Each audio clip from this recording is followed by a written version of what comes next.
Prabir sir, hope you are there. We can get started in another 3-4 minutes. Okay, we can. Yes, sir.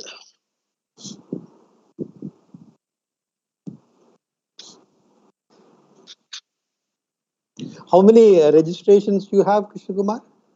Registrations are upward of 200, but many times registrations, the number of tune-ins will not have any correlation. It may be sometimes, 1/3 and things like that.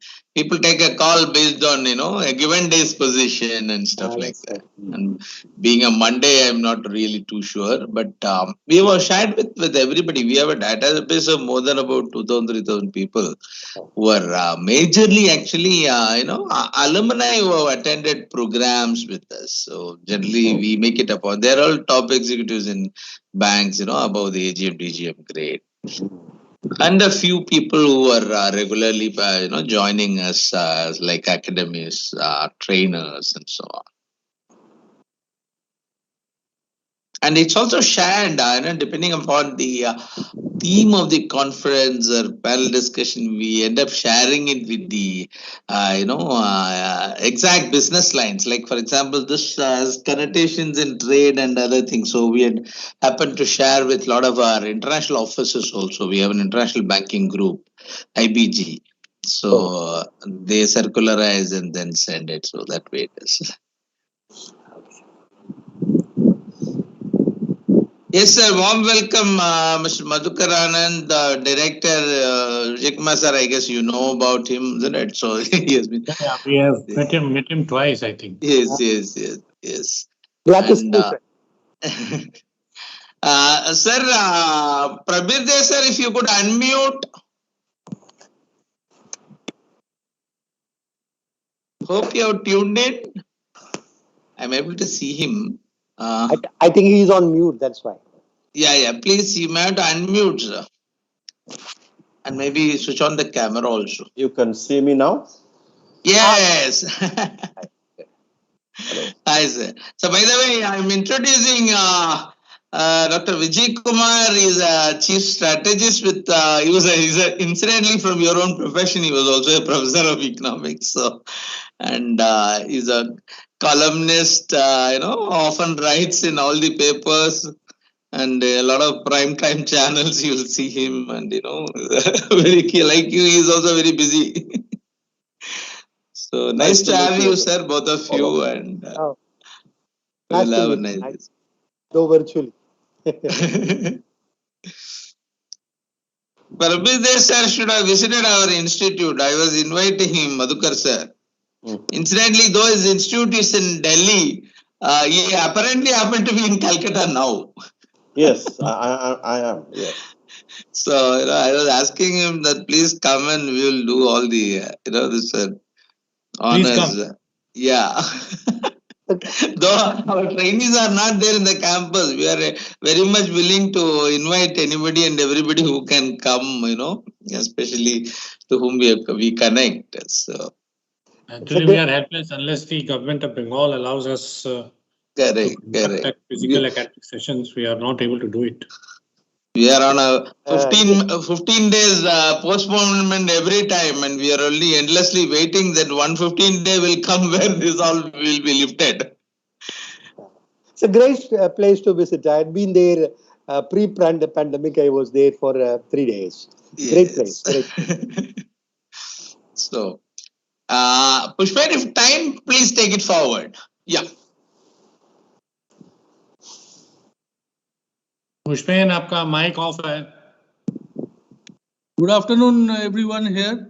Myself Pushpen Roy. I will take you through with this virtual panel discussion today. We have this mega event, Revival Challenges in Economy, Trade and Commerce. And before I introduce the experts, the panelists here, I request our director, Sri Madhukar Anand, Director, State Bank Institute of Leadership, to give your welcome address to all the participants here, sir.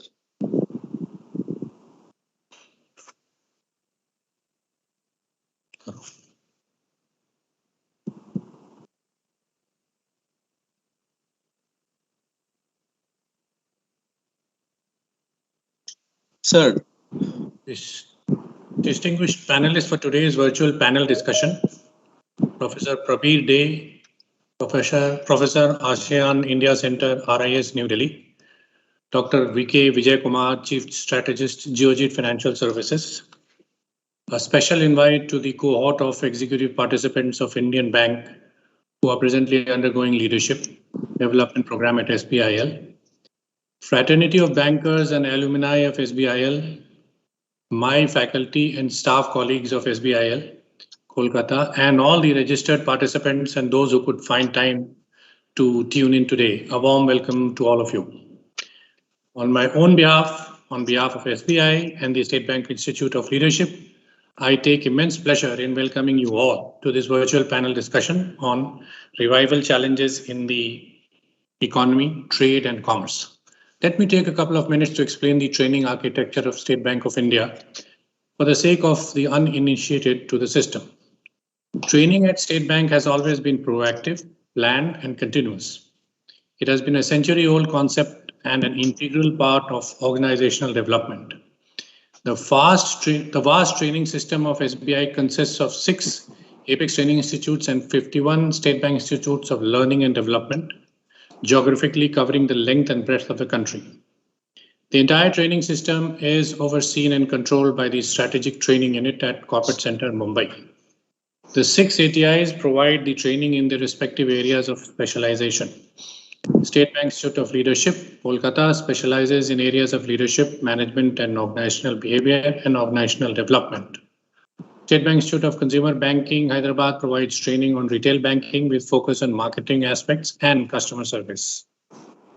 State Bank Institute of Credit and Risk Management, Gurugram, is the Center for Training on Credit, Internal Banking, International Banking, Risk and Compliance. State Bank Institute of Rural Banking, Hyderabad, takes care of training on rural banking and financial inclusion. State Bank Institute of Innovation and Technology, Hyderabad, provides technology and digital training, specializing in IT, innovation, and e-learning. State Bank Institute of Human Resource Development, Indore, takes care of the new entrants to the bank, probationary officers and trainee officers, by onboarding them through induction and orientation programs. State Bank of India thus offers the largest training and development infrastructure in the BFSI space in India for not only bankers of SBI, but also other banks. We are equipped to cater to the need of all banking domains, including executive education areas, by conducting business analytics-driven relevant training programs. SBIL requires special mention in this regard. With a vision of grooming future leaders in the BFSI sector in India, SBIL focuses its energy on the theme of leadership. Specific programs offered by SBIL are customized from time to time as per the target group's training needs. Today's topic would present an enriching discussion on the present economic situation and particularly India's role in revival of world economy. India has always relied on strong macroeconomic fundamentals. Public spending by our government during the pandemic has ensured that the core sector has grown nearly 9%, and coupled with boost provided to consumption have ensured that recovery from second wave is underway.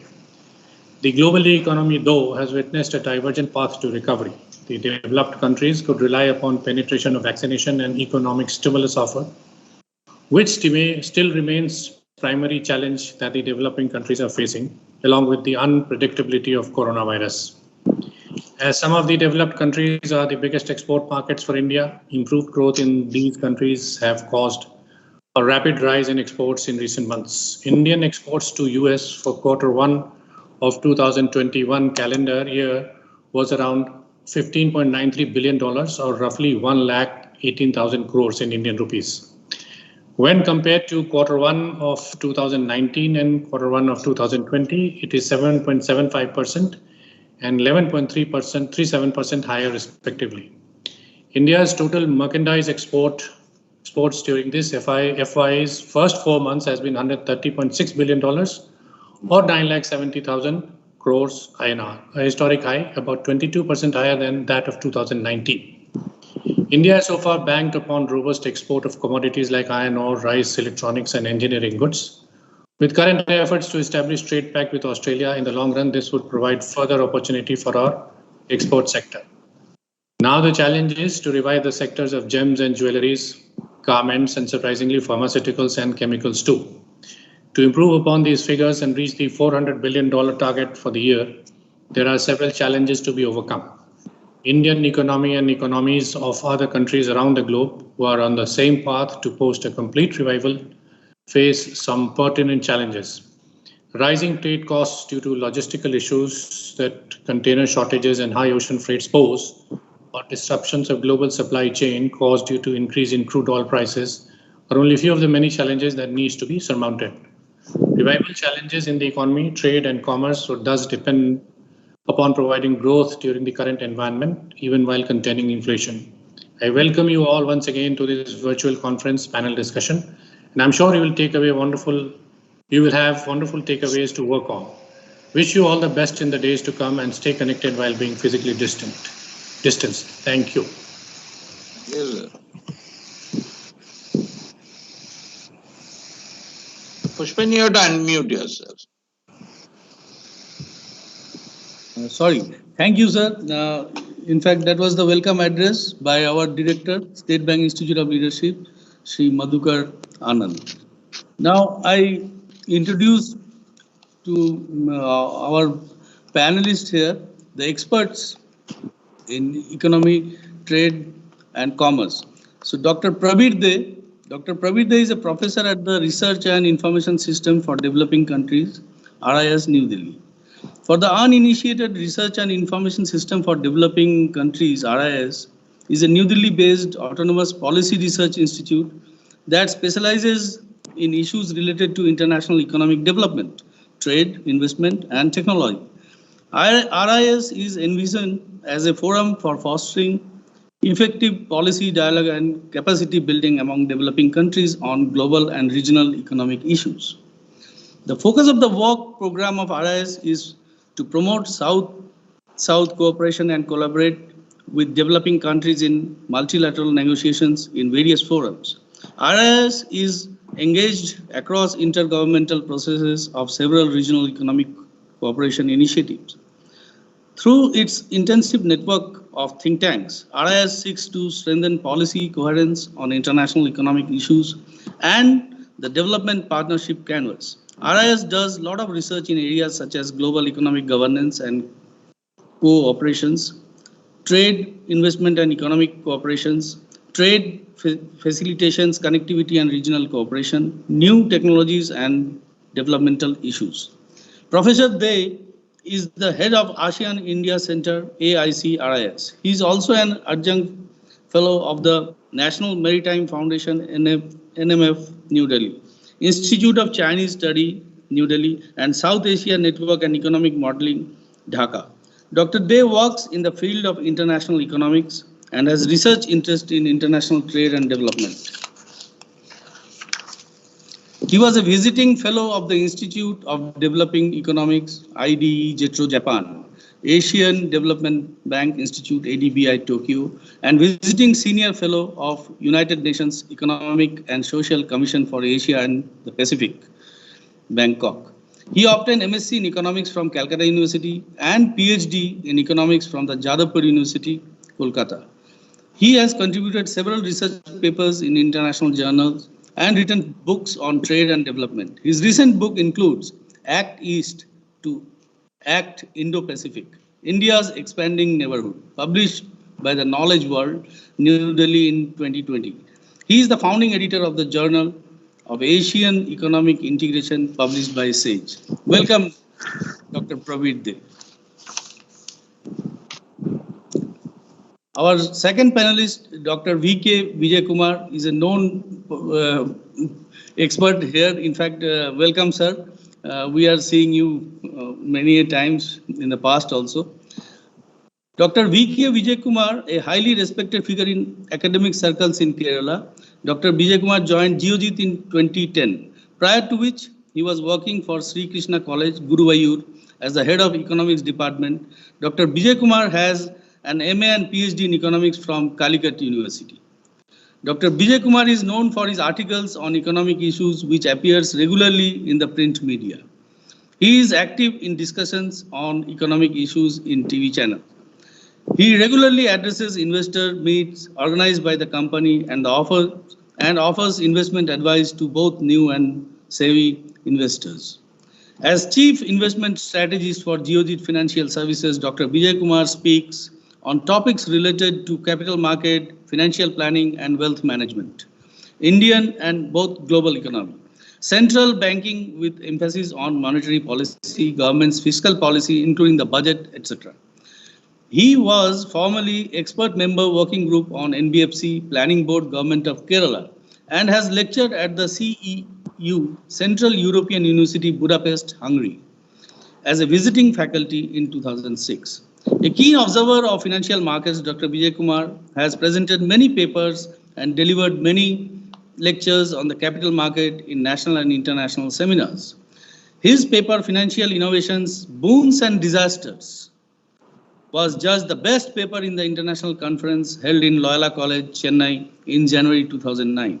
He has to his credit many presentations on capital market and wealth management which were delivered to people across the country and West Asia. He is also a certified trainer from the UTI Institute of Capital Markets. Dr. Vijay Kumar has written 4 books on economics, published 210 articles, and presented 12 papers in international seminars and 72 papers in national seminars. His article appeared in the Hindu Business Line, Economic Times, Business Standard, Financial Express, Outlook Money, Mint, Financial Chronicle, moneycontrol.com, etc., apart from Malayalam publications. So you turn any page of any financial newspaper or you will find article by our Dr. Vijay Kumar. Welcome, sir. Thank you. Thank you. And the person who needs no introductions, yet I have to say a few words about our Dean, Professor N. Krishna Kumar. In fact, he is the moderator of today's virtual panel discussion on revival challenges in the economy, trade and commerce.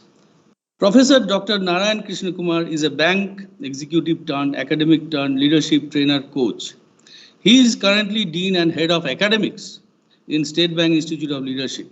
Dr. Kumar brings with him nearly 3 decades of experience spanning banking, consulting, research, training, and academics.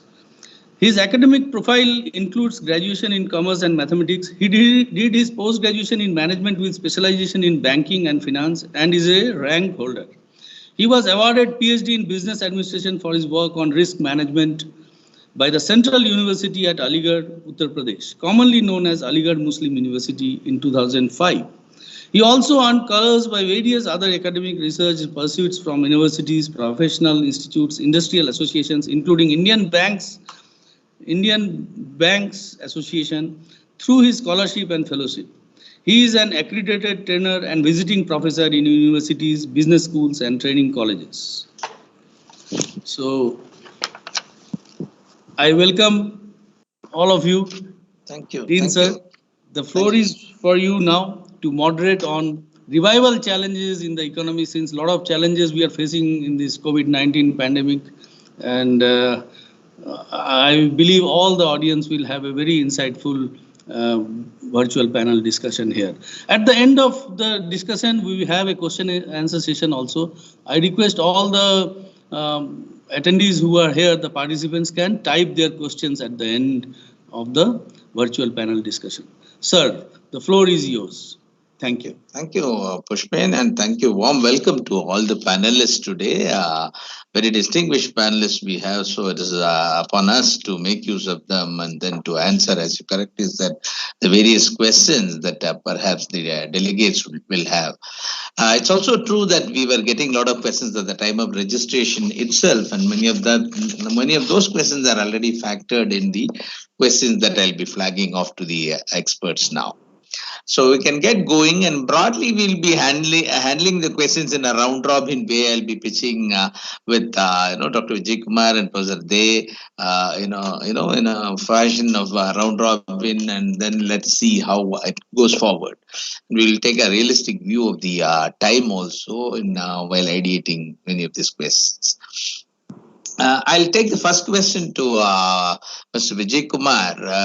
Despite the fact that there are compelling reasons of international trade related ones which are bothering us, and the imbroglio at the geopolitical level is also getting stymified, and the way things are going are not comfortable as far as the economy news is concerned. But despite the fact that it is, we need to have a stock taking on the economy. There has been a lot of efforts to jumpstart the economy, somehow to revive it, and also to somehow ward off the ill effects to which many of our systems and processes and life systems have fallen into. People have been facing the brunt of it in the past 2 years near about, and how things are panning out and how it is likely to pan out, and are all facts which we need to understand in the deliberations. To what extent many of those revival packages in terms of stimulus packages and the reform measures initiated to bring back the productive elements of the economy, or what we call the productive wheels of the economy, to back to rails, yielded results and so on, are the things which are still engaging our attention. So, over to you, Professor Vijay Kumar. That despite the very many efforts of stimulus as well as the revival measures, maybe there are a lot of factors in which we have done well. The what we call the high velocity indicators very clearly points out to that. Whereas there are a lot of other factors, including many of those reform measures that we have initiated and all, are still not going the way perhaps it should have gone. Of course, those are long term in nature, and still somewhere we need to get started. And many things may not wait for us, and it is a kind of double disruption that is taking place. As it is said, COVID would have perhaps slowed down, but the bigger force of change is going to be the technology. And all this hammering us on us. How do you see the kind of, reform measures as well as the stimulus packages leading us? And how are we placed? Your initial reactions, sir? After the breakout of the pandemic, we had, not just in India, globally, an unprecedented monetary and fiscal stimulus. Of course, the developed countries of the world have more fiscal space to give fiscal stimulus. We don't have that kind of a fiscal space. Our debt to GDP is close to 90%, and therefore massive fiscal expansion is not possible. But then the monetary stimulus has been very good. The RBI has been, since April last year, prioritizing growth over inflation, taking a risk. Even though there are some inflation hawks in the MPC, predominantly they have prioritized growth over inflation. Therefore, this accommodative monetary policy has been a very good stimulant. Actually, the reforms to stimulate the economy started even just before the outbreak of the pandemic. It was in last year's budget, that is February 2020, before the outbreak of the pandemic, that through the budget, the finance minister announced a big cut in corporate tax, making our corporate tax levels one of the best in the developing economies of the world. So the reforms actually started even before the outbreak of the pandemic. And with the outbreak of the pandemic, we had the finance minister announcing several tranches of reforms, which included the Alpanirbhar package, the PLI initiative, the production-linked initiative to give a fillip to Make in India. Then we have the very bold announcement of privatization, including the proposed privatization of two public sector banks and one insurance company, the IPO of LIC, the listing of LIC. Some announcements have been very, very good. But then in India, of course, it always takes some time to implement reforms like privatization. Privatization does not have a political consensus in India. We never had a consensus in favor of privatization. Privatization is regarded as an ugly word. Politically, it is not very very attractive also, because we know the best, I mean, a bold opening of the economy happened under Narasimha Rao in 1991. But in 1996, Rao and Congress lost the elections, in spite of implementing a very bold liberalization, integration of the Indian economy with the global economy. Therefore, you have to give the politicians their due, while being a little bit reluctant on privatization, because there is opposition to that. We have, unfortunately, a consensus on populist programs.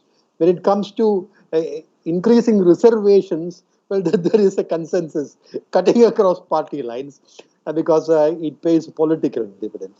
So we have this Atmanirbhar privatization, the labor codes which have introduced labor reforms, then the FDI in defense, which has been raised to 74%. Then the bold national infrastructure pipeline, in which 80% of the investment will be by the center in the states, 39% by the center, 40% by the states, and some 21% by the private sector. A lot of progress is happening there, particularly in projects where we have shovel-ready projects. Implementation is happening. In other sectors, it is slowly at it is at a snail's pace. It will take some more time. But if you I mean, you refer to jumps and starts in our that is a phrase that you used in your I mean, explanation of the recovery process underway in India right now. Now, you are right. The recovery is not uniform. It is in jumps and starts. The reason is the recession itself was very abnormal. If you take the history of recessions in the world after Second World War, whether it is the stagflation of the 1970s, or the recession of 1991, when we had the balance of payments crisis in India, or the Asian currency crisis of 97, 98, or the tech bubble burst of 2000 and the recession of 2000, 2001, or the global financial crisis of 2008. All these recessions were triggered by financial and economic reasons. But last year, we had, for the first time in the last century, a recession which was triggered by a pandemic, a recession which was triggered by a health crisis, which necessitated lockdowns.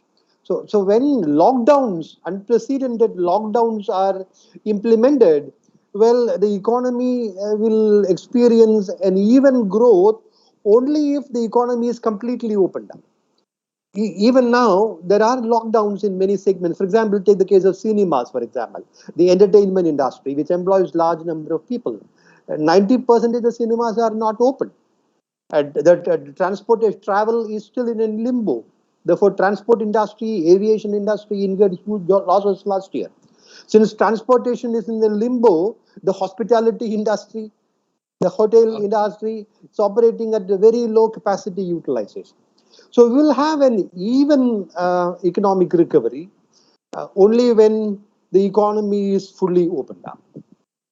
And also, another condition for an even economic recovery, a full-blown economic recovery, is that we should escape from a probable third wave, God forbid.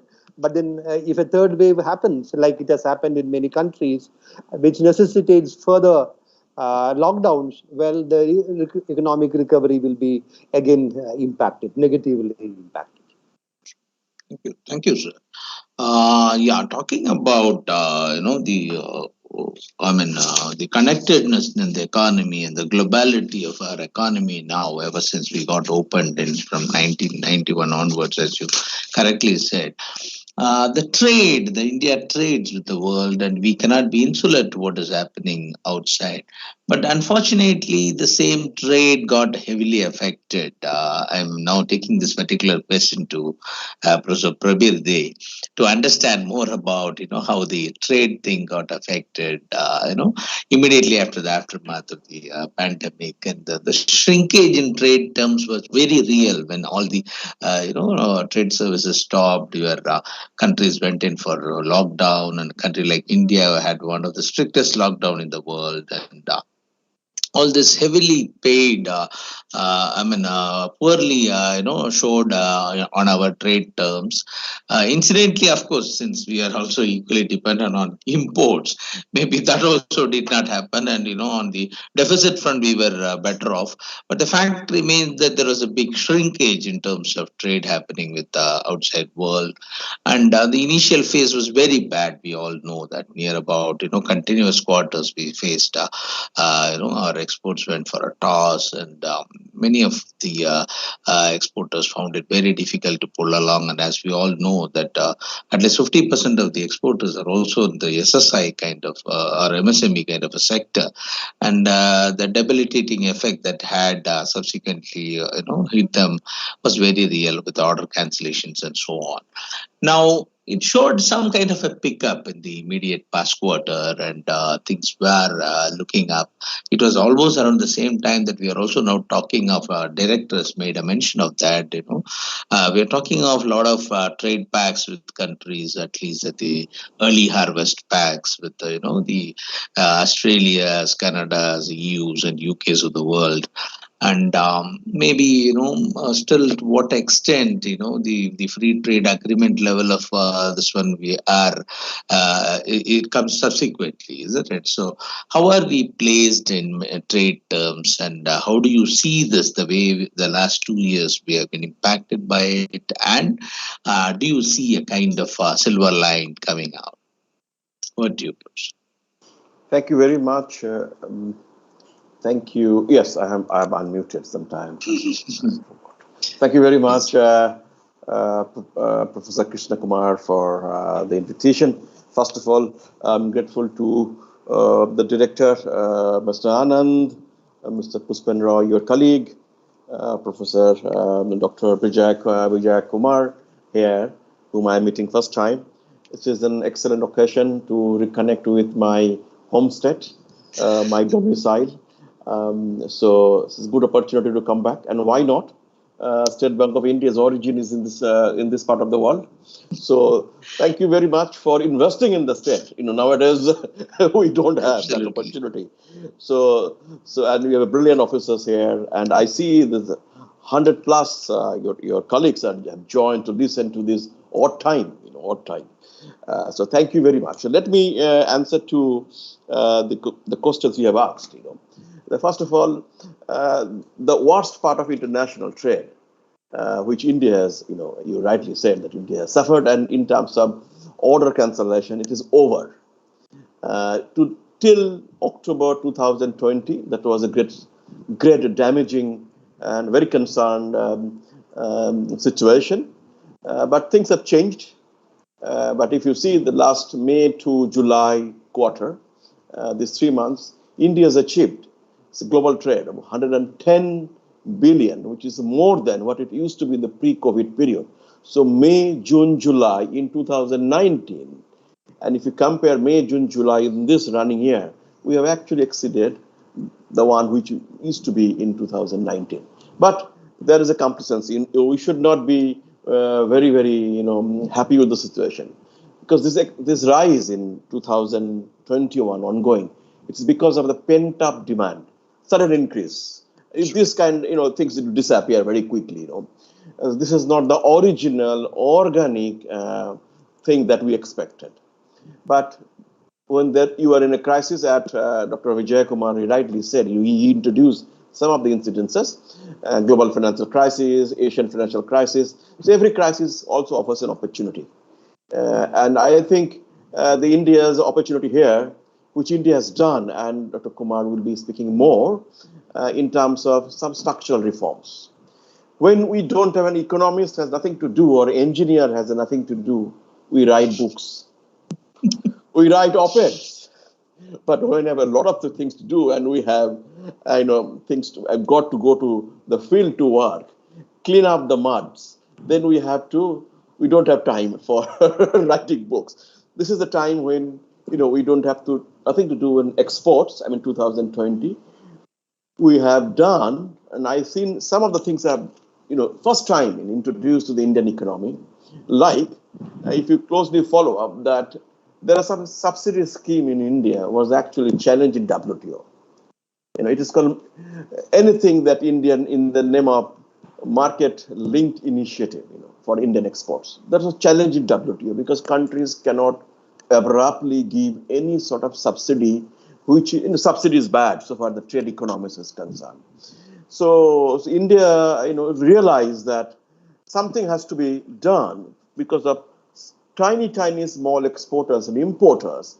They need some kind of a support. What they need, because due to the GST complications, due to the complication of the EUA bills, the small, tiny exporters and importers, their money got stuck because you pay upfront, then you wait for a certain time, get the refund.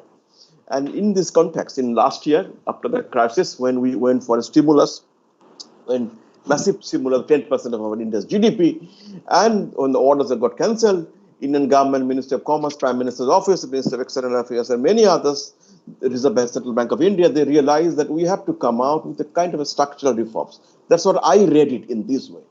There are many confidential things which I don't have an access, but what I read it there, documents which are publicly available.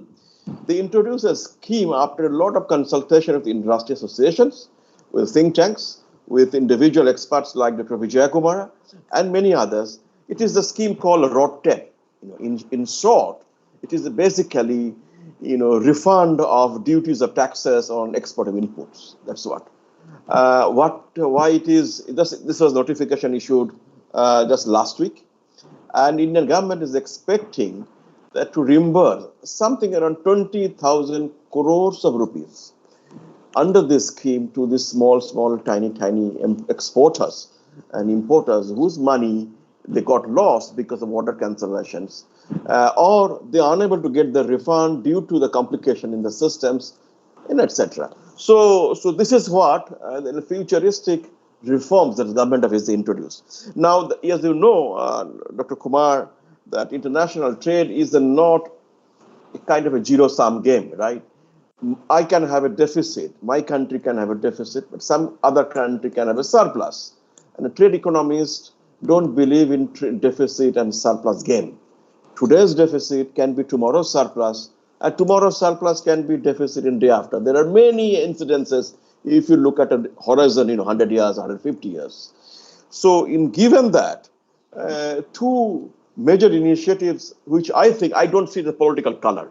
I am a professional, so I don't see it as a political color. I think the ROTTEP, RODTEP, which is basically the remission of duties and taxes that pay the small, tiny entrepreneurs. And one, introduced, already talked about briefly by my previous speaker, Dr. Kumar, that PLI scheme, production link incentive schemes. These two schemes has actually helped.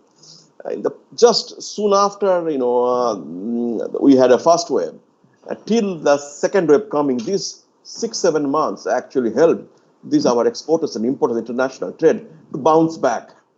Now, bounce back is also kind of a relative terms. One bounce can be 5 feet high, another bounce can be 2 feet high. But bouncing back is important because before that we were actually going down. So I think, because of the global demand has increased, production accordingly, changed. Many companies, they have also moved from, production of garments in Delhi and Haryana. They moved into production of masks. And production of masks, hand sanitizer, health equipment, all these have actually, the countries have also accommodated to the new demand. So in short, what I would like to say, to reply to your questions, there was a crisis. Of course, if you count, 2000, I have a slide, but I don't want to show it to the audience because there's a lack of time. But if you allow me to show one slide, just to show you that, this is is a kind of train that I have, and there is no harm if I show you this. It is visible, right, to you, Dr. Kumar? Yes, yes, Yes, yes. If you see from the bottom to top, 2009-10, I have taken the year because of the FTA. You raise a question that's India signed, and India's FTA, which is a favorite FTA, which is basically with whom we have a civilization links, civilization cultural links that go over 5,000 years, which is from Chola kingdom from the southern part of India to all the way to Indonesia. So 2009-10, we had an FTA signed with ASEAN. That has come to 10 years we have completed. Now I have to, ASEAN in a column and India total. So you don't need to look at ASEAN. For the ASEAN, you can see due to the COVID and pandemic, our trade has declined, right? 87 billion, our trade with ASEAN has declined to 79 billion, and export is almost fixed static. The thing is, you just look at which is India's total export, India's total import, and together, export and import. You can see that it is a journey that for the last 10 years, 467 billion trade has seen a peak of 844 billion just before the COVID, declined slightly soon after, 788 billion to 684. But that's mainly because of our, both, the export has declined slightly, import has also declined slightly. So this is the period 2018 and 19, 2020, 21, this 3 years period, we see a kind of a change. By the way, we do not pass the blame. There are many empirical literature that just for the COVID lockdown, etc. There was a recession going on. You have a question, I will come back to that. US-India trade war. As a result, the global trade was declining in any way, and which has been affected because of the COVID-related, lockdown and other economic recessions that we have seen. So, in short, what I would like to come back here, basically, that part is over. If you look at the recent release of 2021-22 financial year, April, May, and there was a release in July that we have bounced back and things is changing, and hopefully, things will be better. And government of India is looking at 200 billion export, 200 billion export presently. 291 million export. Government of India is expecting 400 billion export in 2021 and 22 financial year, and an export of 1 trillion by 2007-8, and soon after, we cross this ongoing decade. So this is a reply to your first question. Thank you very much. Thank you, Professor, for exhaustively replying it. We'll come back to you regarding, the other part of the discussion. I'll again take the question back to Professor Vijay Kumar to understand. Now that, we are slightly on the recovery path, we need to sustain it. But there are a lot of dark horses still, as far as the economy is concerned. We are unable to, in terms of vaccine equity or availability of vaccines, and also a lot of issues are there. A lot of new variants they are getting talked about. As regards the availability in the place where it is required, also we are finding it difficult to reach it across to the people.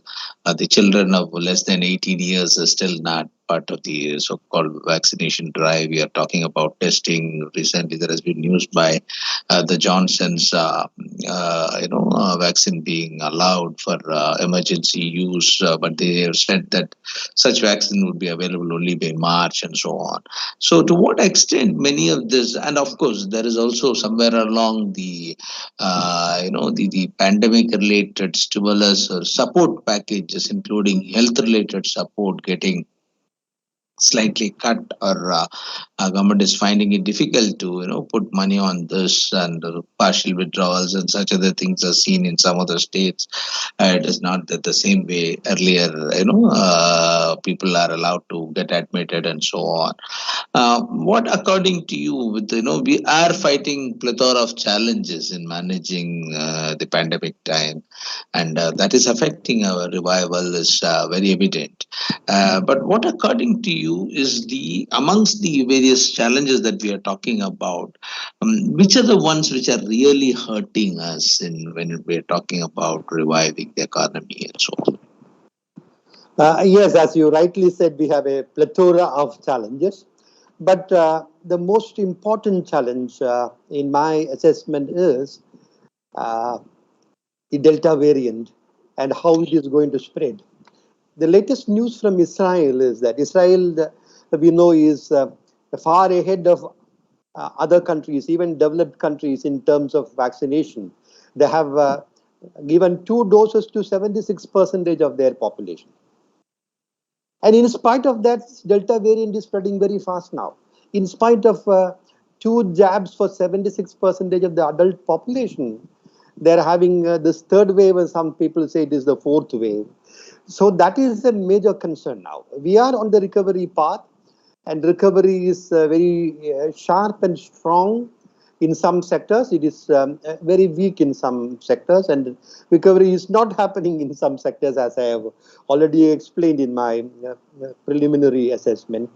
But if this Delta, right now, except Kerala, our TPR is very low. Our test positivity rate is very low now, less than 2%. And total daily infections also are now, has been for the last several days, less than 40,000. So we have almost come out of the second wave, and there are no signs of the third wave on the horizon till now. But then all the experts are warning us about that. So the biggest challenge, the biggest hurdle in the path of recovery would be a third wave. Of course, even though we are prepared for that, if it happens in a country of India's size of 140 crores of people, that would be the biggest challenge. Of course, our vaccination program is progressing. We are doing well compared to the size of our population, but then we have miles to go, and particularly the vaccination of children, as you said, below 18 years, even though children are largely immune. But of course, we can't be very, very sure about that. So this is the biggest challenge that we are facing right now. If recovery is to gather momentum, we should escape from this probable third wave. That is, in my assessment, the most important challenge among the several challenges that we are facing. Thank you for clarifying on that. And coming back to Professor Day, we all knew that when the entire trade war started, or much before pandemic started, the U.S. China trade war provided the setting for much of the global trade related issues to crop up. And it had a very protracted, global trade issues in terms of the way things were to happen, the ASEAN, the growth of ASEAN, and then a lot of tumultuous changes there again. And then, the lot of multilateralism and bilateralism that went on, into the formation of this.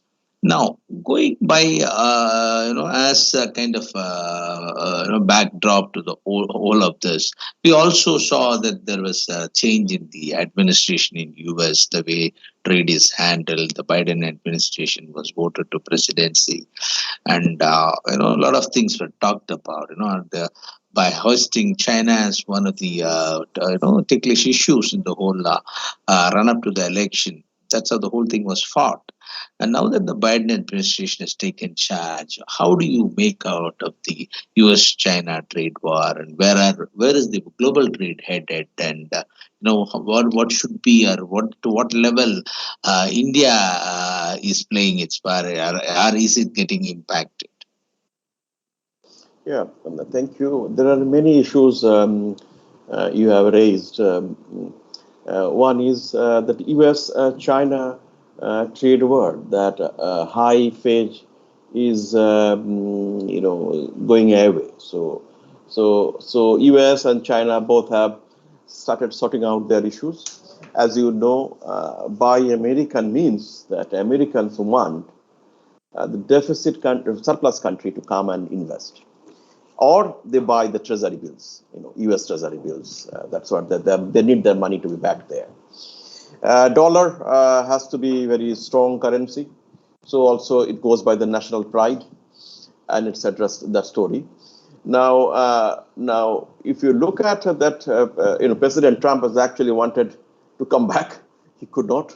The new administration is doing the same thing. What had that, the previous president has won the election, and he come back to the administration in the U.S. So same thing, what they did in 60s with the Japanese.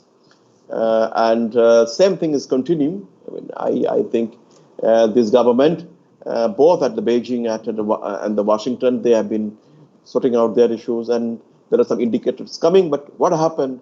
You can see that this phase is something where the countries like China and US are busy in public health, in somewhere else, their mind. So they are unable to come closer in terms of sorting out those trade disputes. Previous government has introduced the taxes and duties of the Chinese imports from them, equivalent to something around 100 billion, and roughly that's the number moving around. So, and China has also retaliated. They would like this to go away, so that their demand for everything that U.S. They would look for the China to supply to their to U.S. is to resume with the better growth, and that's what I was reading some of the publications, but the U.S. and China both, I think they have to sort it out bilaterally. And until they do it, it has some regional and global impacts. As you said rightly, that ASEAN, because ASEAN, China, and U.S. and there are other trade partners of the ASEAN like the Korea and Japan. They are also highly connected to the U.S. economy. So these are all interlinked. So anything they both this U.S. and China they do in terms of raising custom duty or kind of other type of barriers, that will have a repercussion on their other trade partners. That's what happened over time. So also India has also suffered in that way, 2017 onwards. So this story, I think, is not going to be repeated. A better phase is expected. But somehow the countries, they are occupied in managing public health, managing the global order, in terms of sharing the vaccines, in terms of sharing the technology, in surveillance of this pandemic, etc., etc. So what is going to happen with the trade? First is both member countries, those are particularly the WTO members, they would like this multilateral system should be strengthened. As you recall, that U.S. is always opposing the WTO. U.S. withdrawn its a member, the representative from WTO. U.S. withdrawn its representative from WHO. So all multilateral organizations in the previous time, they would like to reinstate, and that's what they are doing. So today, that all the countries, those who are part of WTO process, they would like that U.S. and other members, including China and other southern economies, they should strengthen the WTO process. This is going to help not just U.S., China. This is also going to help for India and many others, because dispute settlement, there are many pending cases and there are many issues on that. So first and foremost is multilateral trade system has to be strengthened, and there is an additional role and responsibilities between the two large economies like China and US, and so also the European Union. So this is first and foremost. Second is there are many regional trading arrangements, as we have noticed that almost about 65% of the global trade is rooted through regional trading arrangement system, like FTA is driven. So where US and China are part of it, either together or individually, unilaterally. So those regional arrangements are also need to be revived. So they are depending on how the US moves or China moves, or how both of them are coming forward. What would be the role of ASEAN, India, those who are looking at the steps of US and China and some other EU economies, is that both India and ASEAN, they are highly interlinked, either in services or in goods. Relatively speaking, maybe our linkage in the global value chain with US or with European countries or with other southern countries are relatively lower than what ASEAN is having. So both ASEAN, some of the ASEAN countries and India will be watching very closely that how US-China moves are, unfolding, and the current global order, in terms of multilateral arrangements, regional programs. The last one is the new arrangements, because post-COVID, the countries, they realize that if we are going to give a new template to the global order, we should give a better, build back better. That's what the G7 countries that they realized, and other countries that's what they are following. So if when it better is comes, better in terms of what? Better in terms of when it comes to the trade regime, trade multilateral process, regional process, rules-based global order. So here, some of the countries, they realize that when it was a tough U.S.-China war, there was an dimension which you must have realized that there was kind of an political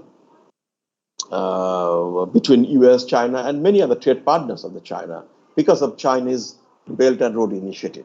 Because Chinese Belt and Road Initiative, again, I'm telling a little bit in a simplistic way, but there are literature, I'm aware of it. So you may sound me very simplistic on this, but the fact is that Belt and Road Initiative was actually introducing a very, very different world order, the one template, which we really is not very good in terms of when you talk about rule-based, in terms of the world order that we expect always. So in that sense, China has also changed its Belt and Road Initiative programs. You must have noticed it. So that message has gone to China that you would go slow, let the new arrangement comes. You all, so that we can see a better world, build all together, back all together, and presenting a better world by all together and inclusive arrangements. That's what we need. And China has to be very flexible. So China has actually, I'm not using the word retarding, but China is changing its Belt and BRI profile. They are now more talking about not a hard money they are expending for international trade and transportation. They are talking about software, soft connectivity, on which countries like US, Australia, Japan, India, which called Quad in short, or some of the countries like Singapore, Indonesia, and South Africa, Brazil, that we have been talking about, build on human resources on the software side of a diplomacy. So there is a common aspect that we found, and there is enough space for all countries to do better. And if these are things are really being maneuvered by US, because it has additional response. I say additional. So then, of course, the world order will be different than what it used to be 5-6 years back. Thank you very much. Thank you, Professor Dev, for exhaustively replying on the U.S. trade, China trade war, and the related issues. We'll come back. Perhaps we need to understand a lot more with the Afghanistan confusion thrown in again. So we'll debate it again. I'll come back to you on that. Now, taking the questions back to Mr. Vijay Kumar, we all know that. Talking revival strategies or revival, it's also true that somewhere along, now that the festive season is coming, already you had celebrated Onam yesterday, and the puja is around the corner in Bengal, then followed by a lot of other festivities leading up to, say, Diwali and so on. So there is a festive season, and generally, as we have seen the trend, much of the economic revival, even otherwise, without pandemic happens, the sales and other stuff happens around the festive time in India. And the consumer sentiment, or rather, the consumer sentiment index, as they say, has also seen a big uptrend in the last few weeks or so. And there has been a lot of relaxation happening, states after states, and chances are next 2-3 months appears to be bright spots in the shore up to the economy, not necessarily on the COVID front. So how that will pan out is anybody's guess. But talking about the revival and the consumer sentiment, and also factoring in the aspect of capacity utilization, which you had touched upon earlier, how do you see the economic recovery would pan out in the next, say, 3 months from now? And how, there is always, in fact, there has been a lot of questions also, which I thought I'll flag, asking that reviving economy largely depends on reviving demand side of economy. And do you mean to say that, many of this demand side perk-up will also happen along with this festive season?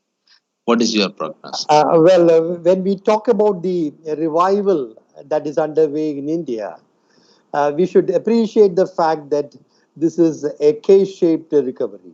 Normally, economists talk about V-shaped recovery, U-shaped recovery, L-shaped. It's not a recovery actually. You slump and then stagnate for a while. Sometimes you have a double dip, a W. But now economists are talking about this K-shaped recovery, and I would say it is very appropriate because, as I have alluded to in my initial remarks, certain segments of the economy are doing exceedingly well. In fact, there are segments which have gained from the pandemic. Every crisis throws up opportunity. Our pharma sector is a classic example. Last year, we exported pharmaceuticals worth $24 billion. India already has been the pharmacy of the world. And now last year is $24 billion and we are exporting to more than 170 countries of the world. So pharmaceutical industry has gained from the pandemic because when you have a pandemic, the demand for medicines will shoot through the roof. So that was a classic case of an industry gaining from the crisis. And also the IT industry. IT industry is now facing the problem of shortage of talent. Attrition levels are very high. And the problem is now getting the right kind of talent. If you look at the share prices of India's IT majors like Infosys, HCL Tech, Wipro, and also TCS, the first three have increased by more than 100% during the last 1 year. The appreciation is more than 100%. And if you look at some mid-cap companies like Persistent Systems or L&T Infotech, they have given 400% returns multiplied by 4 times. But the industry is doing exceedingly well because the pandemic has disrupted work. It is work from home. Digital services are, exploding, and many activities are going online. Many services, the digitization is on fast forward mode. So IT industry has gained substantially from this. So there also you have very fast recovery. It is a V-shaped recovery. Similarly in construction. Construction, we know, is an employment intensive industry where the employment multiplier is very high. And construction is doing exceedingly well because you can now get housing loans. You can now get housing loans at 6.7%. I don't remember any time when a borrower got a loan at 6.76, housing loan at 6.76%. When I applied and got my housing loan some 26 years ago, 27 years ago, the going rate was 11.5%. Right, which appears a Shylockian interest rate compared to the 6.76% now. So this low interest rate has become a major headwind, a tailwind for the construction industry, and not just real estate, not just housing. All of the associated industries, associated construction-related business, like paint, for example, paint business, adhesives, right? The stock market will give you an indication. Asian Paints doing exceedingly well. Pidilite doing exceedingly well. Tile companies doing exceedingly well because construction is booming. So we have a V-shaped recovery in construction because the low interest regime has become a major tailwind for the industry. Then there is textiles. Professor Day can speak more competently than me on this segment. I've been observing as a stock market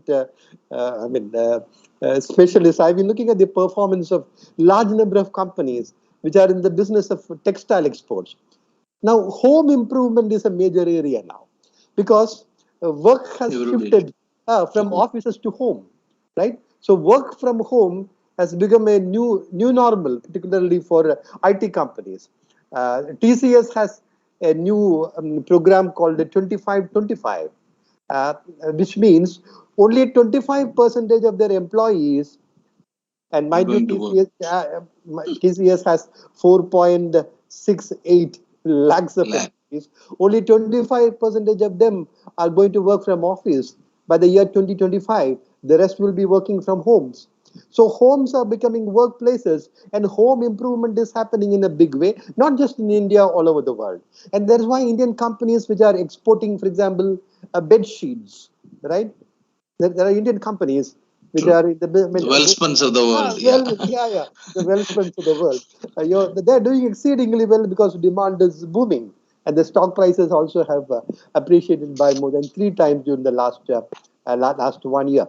So these are the segments which are doing exceedingly well. In automobiles also, auto ancillaries. Professor Day will know more about this. Automobile ancillaries, our export segment is doing well. Automobiles also have good demand. The pent-up demand also is there, and the low interest on automobile loans also is a positive, beneficial, a positive factor.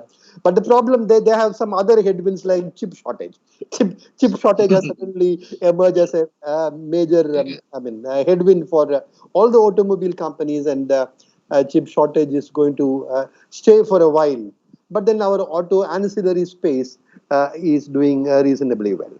So when we talk about, revival in the economy, we should appreciate the fact that this is a K-shaped recovery and not a V-shaped recovery. And it will continue to be K-shaped for some time, because unless we have a full opening of the economy, segments like entertainment will not recover.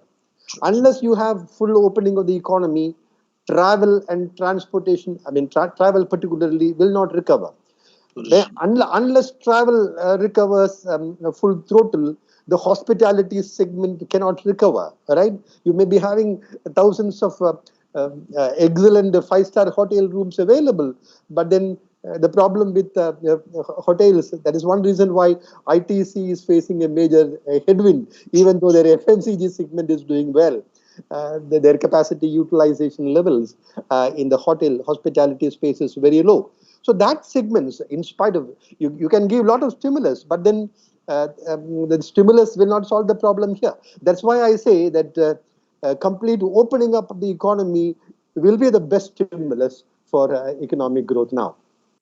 Thank you, sir. Yeah, thank you, sir, for exhaustively replying. Yeah.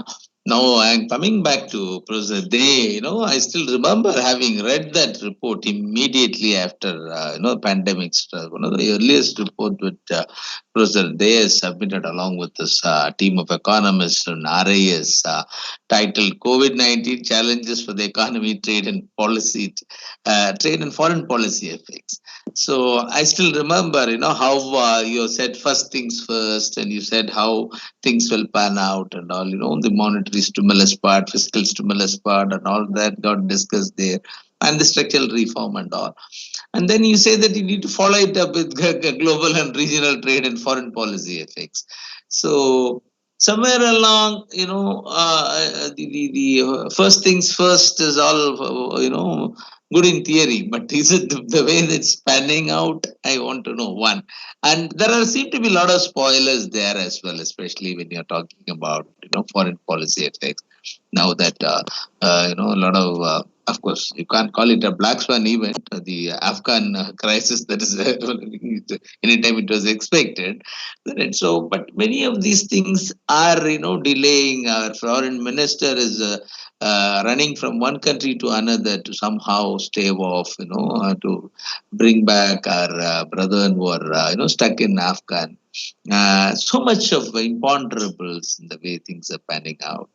And, also trying to understand, has the basket of exports and imports undergone any change during this period of confusion or pandemic that is happening? And what's your take on that, Professor? Okay, thank you very much, Dr. Kumar. Um, See, when we prepared that report soon after the crisis, we this was based on certain assumptions. We were unable to see the future. We prepared to the month of April or if I'm a May or May Yeah, or immediately within 2 months you have done that. That immediately, was yeah. one of the earliest Actually, reports. we Yeah. called to several economists across the country and to come back with their views. Now, everybody that time said that this is an area that India alone cannot do anything because our borders are sealed. That time it was sealed, closed later on, and gradually we opened up. But there are many export restrictions, not just in India, in all the countries. Initially, if you remember, India was continuing to export masks, medical equipment, etc., etc. Later on, we closed it actually, put a blanket ban on the exports of even vaccine. So what I found, during those, that commentaries we introduced, we told that this is that foreign policy has to play a very strong role. Second is international commerce, for which in India we have two different ministries. Foreign policy is looked after by External Affairs Ministry. It doesn't have an international commerce wing, by the way. International commerce is dealt by Ministry of Commerce. No issue. Actually, Department of Commerce within the Ministry of Commerce. We have two different ministers. Dr. Jayasankar is our foreign minister. Honorable Minister Piyush Goyal is our commerce ministers. Two have two different portfolios, and they are highly interlinked. Now, when it comes to recovery from the COVID, this is a crisis, global crisis. So until every country is, they come and recover at the same pace, or the gap between them are narrowed, over a time. So my recovery will not make any sense. As a matter of fact, because every country has closed their air transportation or air travel.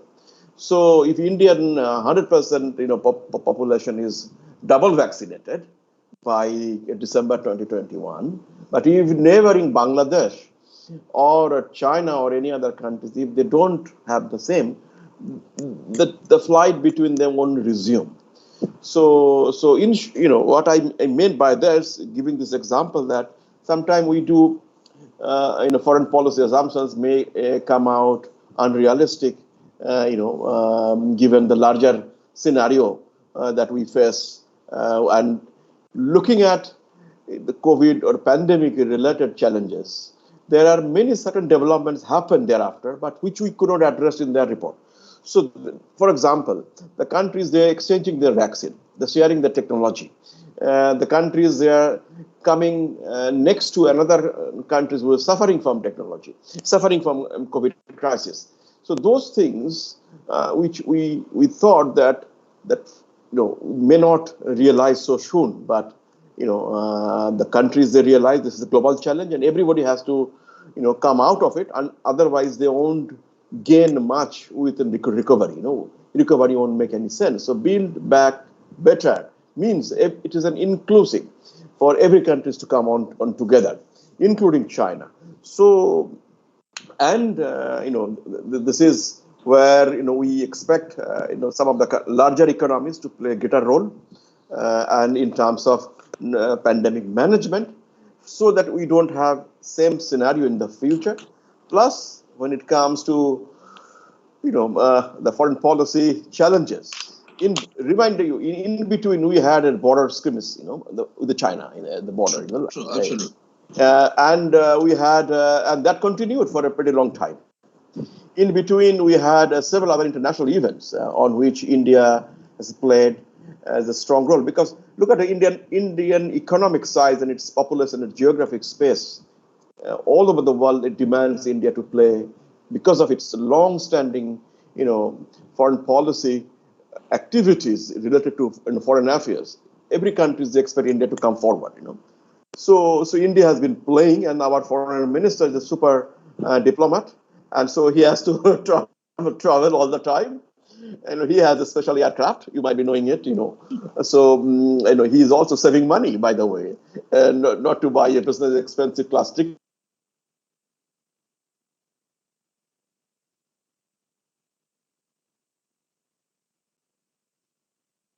one part of the world to another part of the world, and have to understand and also offer India's views in global policies. This is very common practice. Now, just to conclude, that why in Afghanistan, and it became a big challenge for India particularly because we had an investment there, but why it is so. This is again my personal view. Why it is also there are some kind of an opportunities. By the way, I presume that Afghanistan will go for and very nationalistic isolation for some period.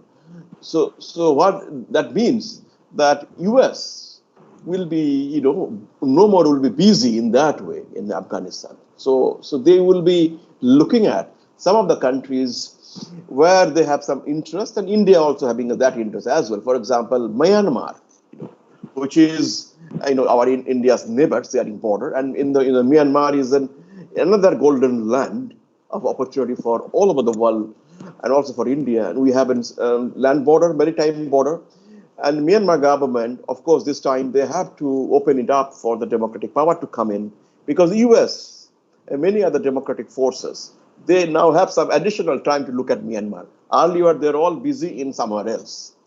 So opening up Myanmar means it's a great opportunity for India, because all our ASEAN-related activities, like our overland connectivity projects, like Trilateral Highway, our projects like Kaladan Multimodal Transit Transport, several other projects that we have been doing at Myanmar. Total cumulative FDI, Indian FDI in Myanmar is exceeding $10 billion.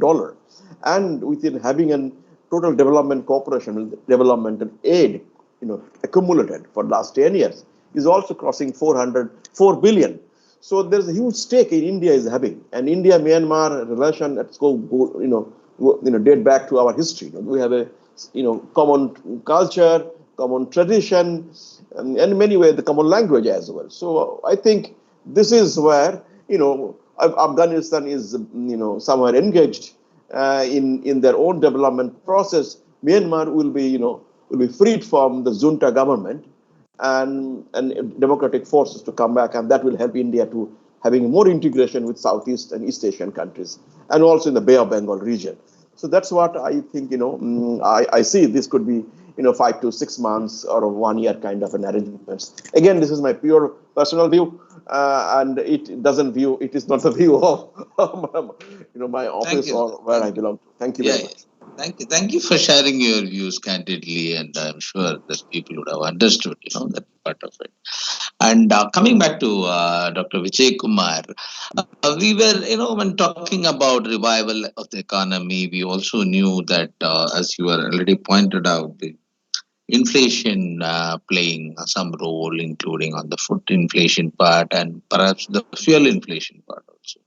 Of course, now there is some sign of moderation that is seen as far as the fuel inflation is concerned, and though whether it is sustainable and other things are anybody's guess, but somewhere we need to rein in prices is coming clear, and also the fact that the factors that are contributing somewhere along the continuous stance on the endless quantitative easing that has happened in the world. There are a lot more from murmurs. I don't know whether it is becoming a chorus that is putting pressure on either the MPC or the Fed policies of the world to have a relook at it. People have started perusing the minutes or going through the minutes minutely, so to say. And, I started commenting on it a couple of days back last week. That even global markets have suffered hugely on the back of it. And how things are likely to pan out, in these fronts, the inflation worries, and of course, as I said, the both the food inflation and the fuel inflation worries, plus the continuance or otherwise of the quantitative easing. So what is your view? First, let me respond to your query regarding the fuel inflation. Of course, it has been a worry because fuel prices have been going up. But then, the government has been doing that and I hold no brief for the government, but as a macroeconomist, I believe that was the right thing to do, even though it adds, uh, makes holes in your pocket. The fact is, it was this increase in the fuel prices, which the government did continuously by increasing the excise duty and cess on diesel and petrol. This has helped us to contain the fiscal deficit and prevent a potential financial instability.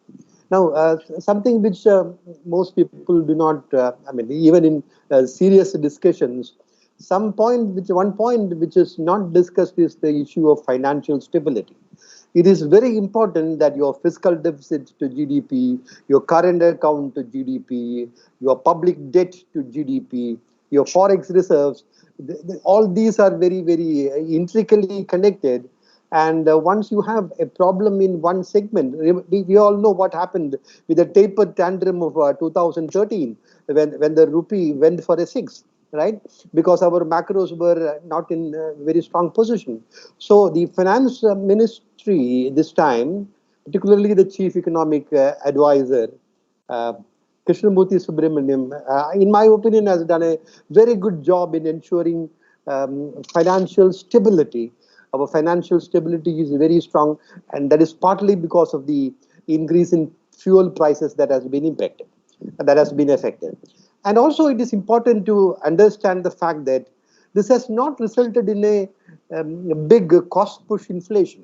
Normally, when diesel prices go up, it reflects in a higher cost push inflation. But because of the sluggishness in demand and during um, I mean, times when growth is low, inflation also will be very low. So this increase in fuel prices has not translated into a cost push inflation. Of course, during May and June, CPI inflation shot up about 6%. In May it was 6.29, and in June it was 6.3%. But in July it has come down to 5.59%. And that will actually be a shot in the arm for the doves in the Monetary Policy Committee, excepting Jayant Verma. All others are doves who prioritize economic growth over inflation. I think that's the right thing to do, because this is the best stimulus possible under the circumstances. There are people who advocate cutting the GST, for instance, to stimulate demand. But I'm not in that camp, because we don't have the fiscal space to cut the GST. That can be thought of course. GST needs a lot of streamlining. That is required. There is no doubt about that. But the present situation is not the right time to cut GST rates, because we don't have the fiscal space for that. So inflation is not a major concern. If we can sustain this 5.59% of CPI inflation in July, maybe, of course, it is much higher than RBI's inflation target. RBI's inflation target is 4%. Even though the tolerance limit is 6%, the target is 4%. Therefore, we should not be very happy about 5.6 or 5.578% inflation. But then it is not something alarming in my assessment.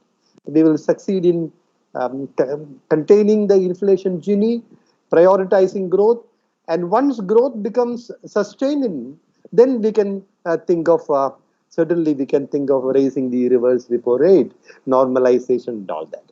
Now, coming to your query on quantitative easing, this is a global concern now. What the US Fed what the US Fed does and will do will impact global financial markets, global currency markets, everything. Therefore, we have to be very, very closely monitoring what the Fed does and what the ECB does, Fed particularly. And the latest minutes of the Fed um, indicates that they might go for tapering by the end of this year, 2021 itself. Of course, the focus of attention of the global financial community now is the Jackson Hole Symposium, and what the Fed chief Jerome Powell will say on 26th or 27th when he will be addressing the media. So there are indications because that there are some inflation hawks in the FOMC, Federal Open Markets Committee also, and the Fed's position, Fed's official position, particularly Fed Chief Powell's very overarching position, if I may use that expression, is that inflation is transient. It will not be temporary. Actually, recent history of the last 13 years proves that inflation is not what Milton Friedman used to describe it. It is no longer a monetary phenomenon because we know after the outbreak of the pandemic, the combined fiscal and monetary stimulus is close to $13 trillion. So even after injecting $13 trillion, remember this is 4 times India's GDP, not a small amount of money. Even after injecting this humongous liquidity in the global financial system, inflation, consumer price inflation is not there, but we have the asset price inflation with stock prices going up, bond prices going up, Bitcoin shooting through the roof. So asset price inflation can be problematic because um, asset prices can lead to bubbles. And when bubbles burst, bubbles by definition will burst because bubbles are not permanent. And bubbles can be understood only in hindsight also. Right? When the bubble is happening, nobody will say this is a bubble. But in hindsight, everyone will say that was a bubble and it burst. So quantitative easing cannot continue for long. Um, and the Wall Street and Dalal Streets are not one-way streets. They are two-way streets. What goes up have to come down also. So when the Fed announces tapering by say end of 2021 by December or so, or early 2022, there can be some turbulence in the stock markets, even though we expect the Fed to raise the rates only in 2023, because the Fed chief has gone on record that they will stay put with the low interest rates till the recovery is robust and the labor market are very, very strong. So we are far away from that. That is what the Fed thinks. Therefore, it's quite possible that the balance sheet normalization may begin in a small way after the tapering is announced, but rate hikes will happen only in 2023. But it can cause turbulence in the stock markets because globally stocks are overvalued. In USA, if you go by the conventional, traditional parameters of valuation, like the market cap to GDP ratio, price earning ratio, price to book ratio, we are way above the normal. In USA, the market cap to GDP is 205, right? It was much lower even during the global financial crisis of 2008. The S&P 500 price earning multiple is around 43, 44. The long-term average is 16.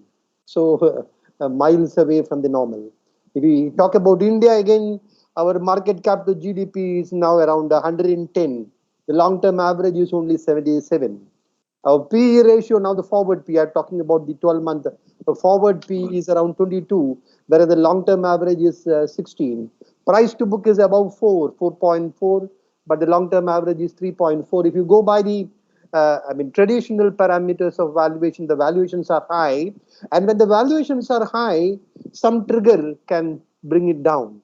So if the normalization of the balance sheets of the leading central banks are advanced earlier than expected, I would say, it will happen. If it happens earlier than expected, and the interest rate hike also happens earlier than expected, there can be some big sell-off in the stock markets and money may move into the bond markets.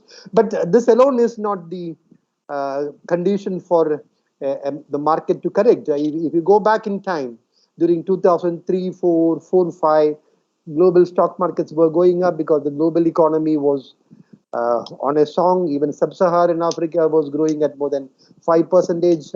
In India, we had 8.4% GDP growth for many years continuously. Corporate earnings growth was more than 25%. So during this period, 2003, 4, 4, 5, the Fed hiked the rates. Fed was on a tightening mode, but the stock markets went up. So it is not always an inverse relationship. But this time I'm a little bit concerned because valuations are high, and at high valuations, there can be corrections in the market. And corrections are desirable. In India, I would say there is a lot of froth, particularly in the broader market, in the mid caps and the small cap space. The large caps are doing well because the stock market is doing well because the organized sector is doing well. We know the pain is in the unorganized segment, in the MSME segment. The stock market represents the organized sector, and that's why the stock markets are doing well. But there are segments in the mid caps and small caps which are overpriced. There is froth in this segment, and also there is froth in the IPO market also. We'll come back to that, sir. We'll come back to that. Yes. Yeah, there is a lot of action there, and a lot of sudden turning points are seen, isn't it? Yes, We'll discuss that. I will discuss that. So my short answer to your question is, in brief, I'm again summarizing that inflation has been under control.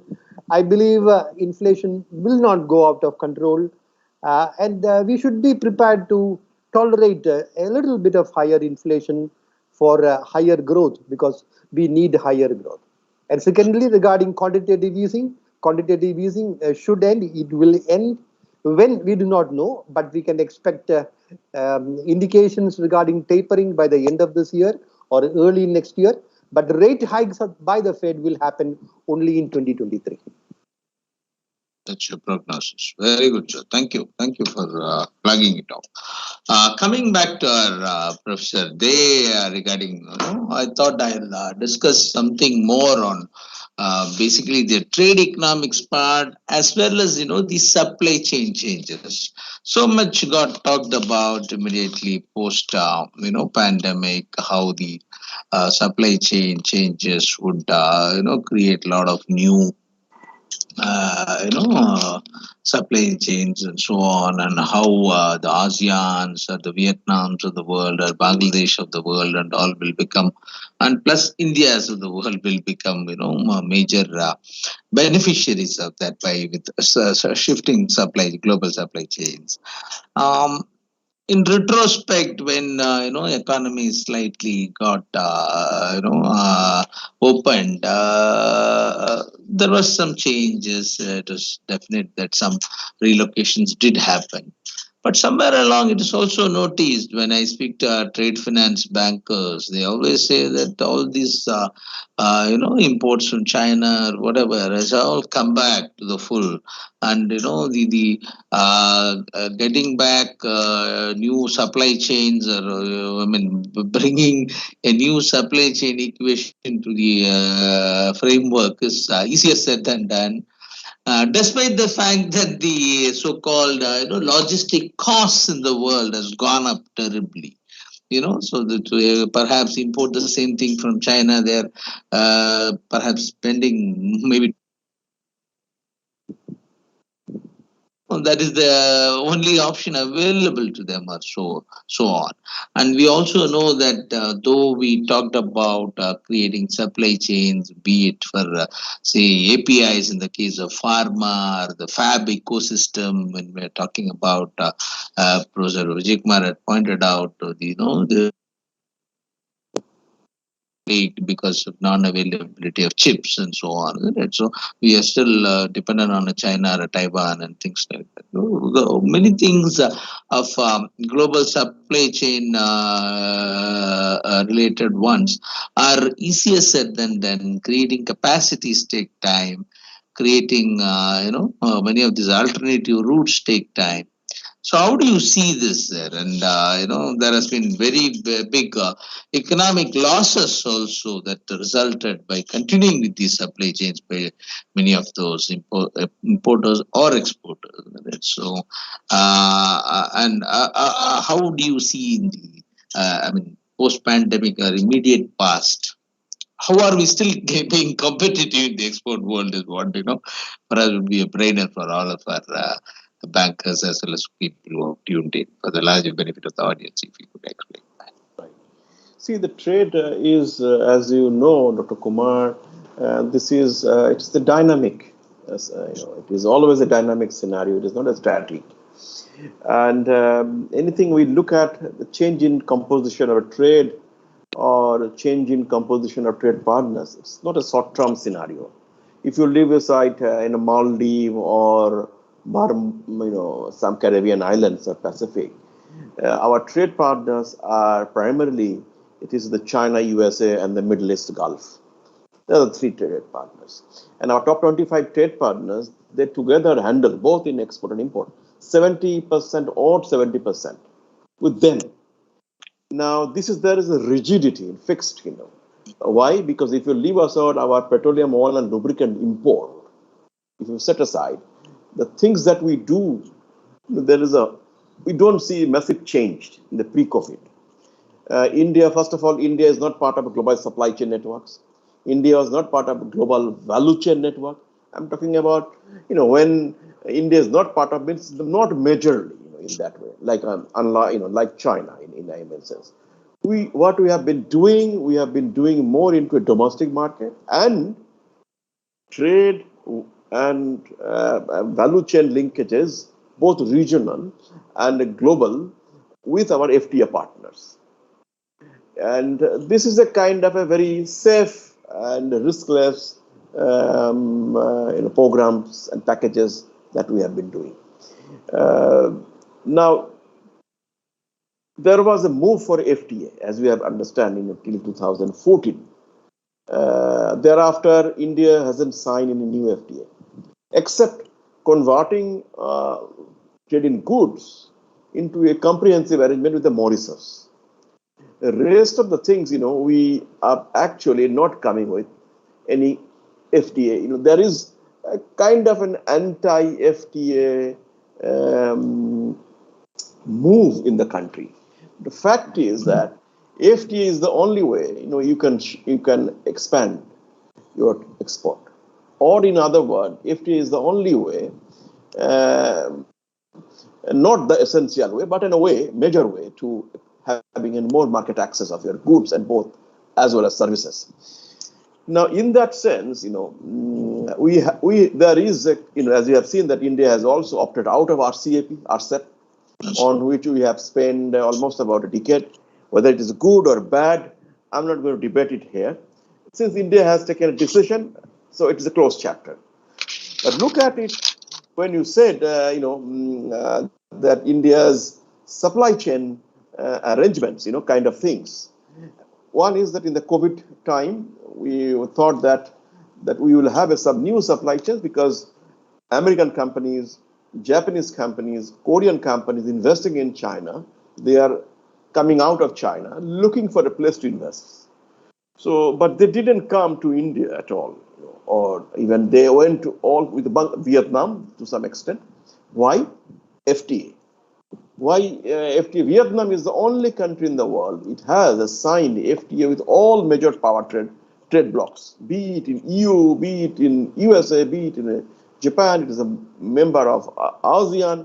So it is easy to go and invest in Vietnam and produce goods and services from there and export it globally. So Indians are in the way. They are also looking in the same directions. Our shrimp export to the EU, it all has been stopped. And that shrimp, most of it is actually from the Bengal. Who has replaced this Indian export of shrimp? One is not just that in the COVID time, the European countries, they impose stricter standards, whether shrimp is having COVID or not. No, not that. It is just because the price and because of the FTA that Vietnam has implemented with European Union. So that's the reason. Now here, supply chain makes a whole difference. And supply chain resiliency. Vietnam Air and private Vietnam Airlines, they don't fly to India, by the way.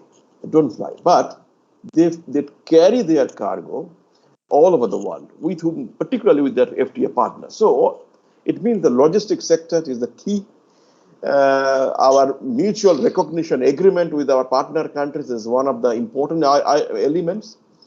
We recognize each other's standards, or we go for a comprehensive arrangements for mutual recognition of the standards for agriculture and non-agriculture, and skilling and all those things. So in short, India somehow missed the bus in the post-COVID. There could be another bus is coming. We are waiting for it, perhaps. Missed the bus for supply chain resiliency. Now, India introduced a program under the Ministry of Commerce between Japan, India, and Australia called Supply Chain Resilient System, and for which Japanese are very key. But there are also some diplomatic issues. There are some questions from ASEAN countries. They are not part of the Supply Chain Resilience Initiative. So what is that? All these items that I have shared might be a little bit confusing, but if I make it very simple, that post-COVID supply chain resiliency, it is no more. That didn't happen. That we expected all investment will move away from China and go somewhere else. That didn't happen. China has strengthened its supply chain network rather with a new vigor. Second is some countries neighboring China, like Vietnam, they have come out with a big competitor of India's trade, and with their strong supply chain, their airlines are much efficient in that way. Air India doesn't carry our cargo in international air cargo. It is all about DHL, FedEx. It is about the belly of international flights, the Thai, Korean air. So until unless we have very efficient logistics industry, it will be very difficult. But I see some changes. I won't extend my story, and I have just read, and I should be very honest. So this is I don't think that you can read it. What I mean, this newspaper item is that Singapore company called Zender, it bought a logistics space in Sriperumbudur, where we had in a Nokia plant, and where in free trade and warehousing zone in Tamil Nadu. And they paid about 450 crores of rupees. So what I see, there is a change also. Several multinational companies that are investing in India, buying a space at a cheaper price. It is buy to build a warehouse and dump because countries are giving, people are wearing all in online hooked, through e-commerce. So dump your goods, warehouse demand is high, and here there's a forecast that's by 2025-26, 76.2 million square feet is required for warehousing in India. Presently, it is about 31.7 million square feet. So you can see that is a huge investment opportunities. State Bank of India could be a partner for such facilitating such kind of business. And this is where the ASEAN countries are investing in India, like a Zender. Next to it, the Amazon is having the largest fleet of vehicles. It is not about our Indian-made AVC Logistics or TCI. So in short, that logistics sector, the space, warehousing, those are part of supply chain resiliency. And if we strengthen them, this will have an Indian export, we will have a competitiveness, greater competitiveness globally, sending our goods much cheaper or importing at a cheaper way. And what Dr. Vijay Kumar, he said in his speech, trade cost will be reduced. Really, this is where in the private sector role, this is where the bankers' role to get it a big support, to make. Government has a very limited role to play. And we should not go to government here. We should not mix up, Government has nothing to do in this particular area until and unless, there is a kind of a dispute. This is an area purely, private sector business investments, and kindly keep away government. Do not be involve Delhi here. It is all about rest of India without Delhi. Thank you very much. Thank you, Prabir. Saran, very clearly put it in succinct terms, how we lost perhaps the value chain, supply chain, recast and so on. Thank you, sir. Coming back to, I also request, I see a lot of opinions flowing in the chat box. If you have any very specific questions which have not been dealt with to the, our distinguished panelists, please flag it in the chat box. We'll take it up. We have another 20 more minutes. We can do that. Meanwhile, I am engaging them, both the distinguished speakers, again in dialogue. Also, want to deliberate, flag of some of the questions that had come in. In fact, there is a question by a manager who asked, high employment rate is a great challenge to Indian economy during pandemic. How government can revive this challenge? This is to Vijay Kumar sir, and I'll perhaps also add the MSME enigma. We all know that one of the major forces of employment has been the MSME sector. Within MSME, it is basically the micro enterprises, about 85 to 90% of the employment force. So much so that now, with the lockdowns, repeated patches, partial, and so on, many of these avocations got lost, and people are unable to get engaged in this. You find, as far as Kerala to yesterday, I saw somewhere in Bangalore and all trade, trade related associations, doing dharnas, asking them that allowing people to open the shops, or requesting government to facilitate it, and so on. A lot of jobs getting lost there. A lot of new jobs are not getting created. The job losses are more. Technology is, hurtling down like anything. The recent World Economic Forum's report talks about the amount of jobs that has been lost during the pandemic. Very, very real life scenario, and the job losses are happening at a far higher pace than the job creations. The job creations are into a lot of newer technologies and so on, and which will take time. So how the entire thing, how are we being, especially in India, being a country with so much of unemployment rate, as well as the kind of young population. It's going to be a pot boiler unless otherwise we manage it properly. So what do you think is the way out, sir? Employment is an issue of very serious concern. Unemployment, even before the pandemic, it has been a serious issue. We have been talking about migrating the labor force from agriculture to industry and services, because agriculture, even though it employs 48% of our labor force, it is more of disguised unemployment rather than a productive employment. But then, fortunately, the pandemic did not impact agriculture, and this 48% of labor force in agriculture, even though it is not a high paying job, they did not lose their job. So agriculture, our dependence proved to be a blessing in disguise, only in the short Kind of a savior. Yeah. Yes, it became a savior. And also the agriculture could absorb the millions of migrant labor who moved back to their home states and the rural areas. But then the MSMEs, that is very sadly in a very dire state of affairs. As you said, out of our total MSME segment, I think it is more than 25 lakh units. After that, more than 22 lakh units are in the micro segment. And this micro segment is a mainly 1%, 2%, 3% the units. And they have been completely devastated. Devastated would be a mild word because of the lockdown. Because if you are not allowed to sell your produce, if you are not allowed to open your store, you will be completely paralyzed. And that was what happened to the MSME segment.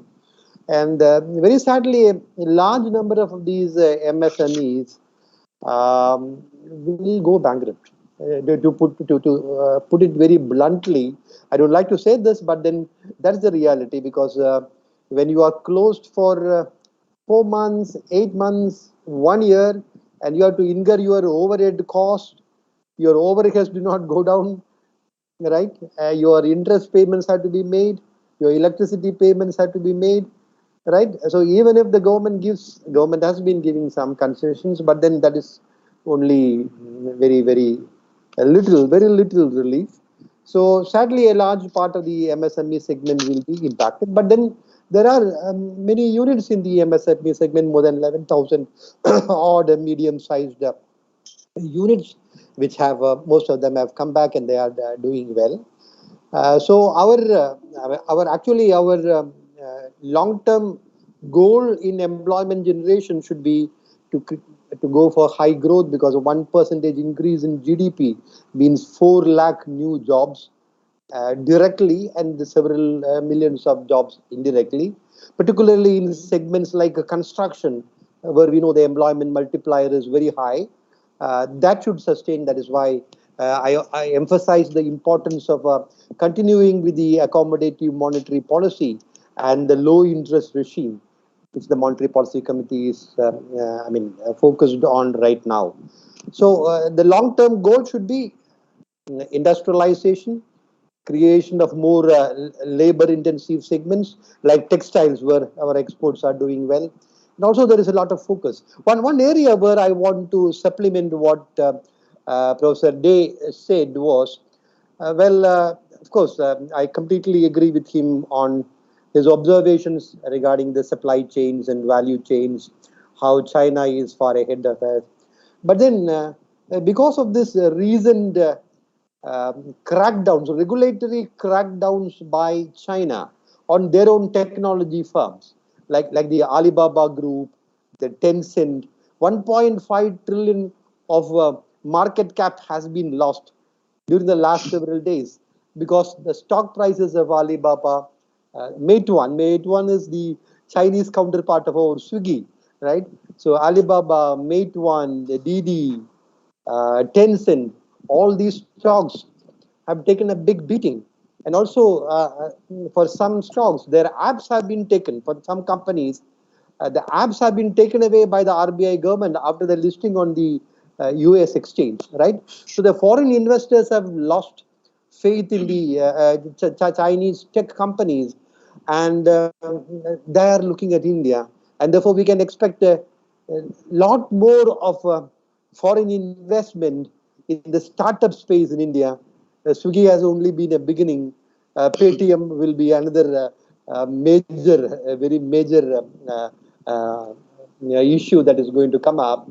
So this is one area where some positive developments are happening. The Chinese situation will not repeat in India, and therefore the foreign investors have more faith.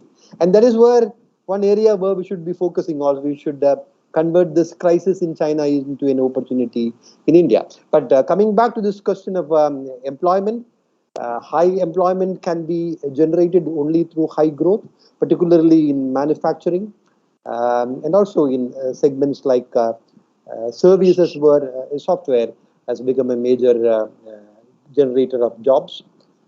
That can be achieved only in the medium to long term. In the short run, the problems in the MSME segment has impacted the employment scenario, and that problem. Just a corollary to that question, I see in the chat box. I think one of our gentlemen from who's attending a program from Indian Bank, he's asking, the restructuring of MSME started since 1st of Jan 2019 without downgrading of asset and valid till 30th September 2021. He's talking about the RBI's leeway in classifying standard, substandard thing. What do you see the effect of this on the banking bar economy? What he says, after September, many of these books, how these MSME books will behave in the balance sheets. So now that the clear picture isn't there, things are unlikely it is going just like that every quarter. Not that clear classification has happened from, say, standard asset to substandard asset if interest and principal service isn't happening. So what would be the kind of hole is what indirectly perhaps he's asking. Well, bankers like him should know much about it. I feel so. Okay. Than an armchair economist like me.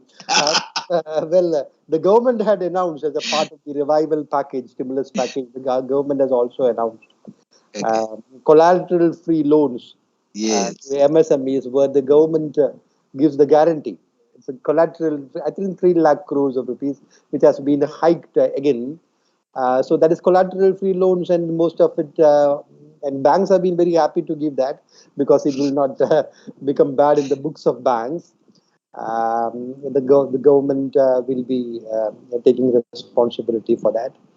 But the asset classification regarding this particular issue remains to be seen. I think we'll have to wait for the numbers from the bankers committee and the RBI. I don't have much of a clue regarding the numbers there. Thank you. Thank you. And coming back to our, thank you also for flagging off, the fact that job creation and the MSMB challenges are a very real thing, and it will keep on bothering us going forward also, and we need to find a way out from that. Coming back to the, the issue of, trade. It's also, as you were flagged off initially, there regarding the e-marketplace. There is, I see a question there also, that India's new policy on e-commerce, whether it will help MSME, agriculture, and so on. In fact, whether it will help corporates also is becoming a big issue, because there is a fight going on even between bigger corporates. I'm talking about the Reliance and Tatas of the world, so who are not fully comfortable with the way the draft policies have been evolved and so on. Your observations on that, Professor? Well, I am not exactly following in detail about e-commerce draft policy that has been tabled and being under discussion. But my own, my own interaction with several other experts, what they have been telling to me, and I also go by them. One is that India's e-commerce policy has to be in sync with, our those who are our partners in e-commerce, like it is driven by Amazon. So we have to be, our policy has to be in sync with the US. Second is that anything that we do in the e-commerce, we should not do the element that's being heavily criticized by the government, that by the cross subsidy. That we order something, the consumers they order, they have been should not be charged more in terms of taxes, duties, etc., etc. So which often, the hidden charges that e-commerce companies they do, and ultimately they pass it to the consumers. So these 3-4 items which are major concerns. One is that policy has to be in sync. Now, if it is, as you know, that our e-commerce is not having an interoperability with an e-commerce with our neighboring countries, except perhaps Nepal. So in that sense, an Indian or anyone in a way in Singapore cannot use Amazon or any other Indian e-commerce for that matter for their order, or they cannot do it because both of them, they don't talk each other. So there is an issue of interoperability. So those are the things, between the central banks, between the regulatory authorities, those need to be sorted out. We haven't yet done. So here comes the e-commerce policy of the government of India. As I said, that it has to be in sync with the major players. And here, Singapore, in Southeast Asia, US, is one of the couple of the major players we have seen. Now, how this is being done and in which way they are, moving, I really have no much information. So far, it's ASEAN is concerned. Just to add it here, e-commerce is the chapter in RCEP. E-commerce is the chapter that India, China, Australia, they didn't agree to.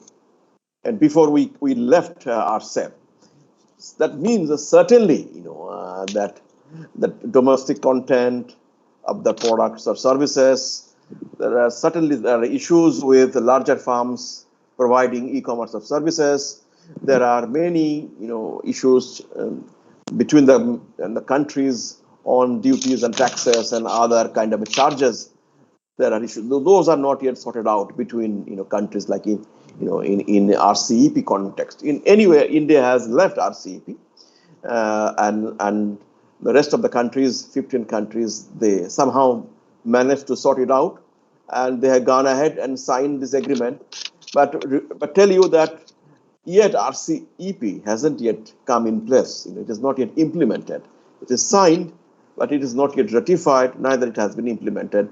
E-commerce is one of the chapters of the RCEP agreement, which is having a great major differences between China and other countries in the trade bloc.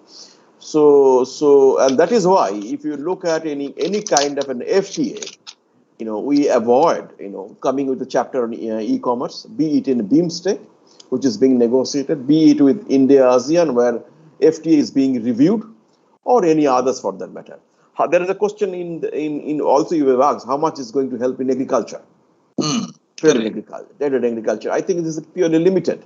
When it is a trade in agriculture through e-commerce, very limited, because either way it is not permitted, or even if anything is in domestic context.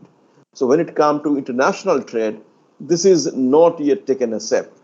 One is that e-commerce portals, e-commerce system, they don't talk each other. They are, in silos. There is no interoperability. Second is there are many other challenges, which particularly logistics, one of those, which e-commerce firms always have to send, goods from India to the rest of the country and vice versa. So this would be my short answers, and I don't have any great knowledge on the e-commerce part. Thank you very much. Thank you. Sir, one more question regarding, the issue of, the opportunity which Bangladesh and Vietnam of the world could corner. I think from one of our GMs, he says the economy, what steps government have taken recently to create a healthy economic environment, as we are lagging behind in growth even when compared to small countries like Bangladesh, Vietnam, which has emerged as big production countries. I think you partially answered that in your earlier FTA related answers and all, but still if you want to complement anything more. Yeah. Well, in Vietnam and Bangladesh, two different success stories actually.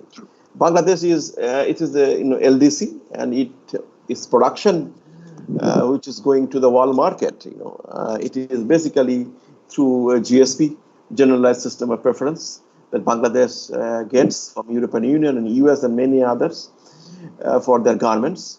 And Bangladesh has an entrepreneur class, by the way. The Bengalis, where you are located, your office, they would like to see their day by reading 10,000 books. But Bengalis on the other side of the border, they would like to see their exports of more than 20 millions of garments that go into the international markets.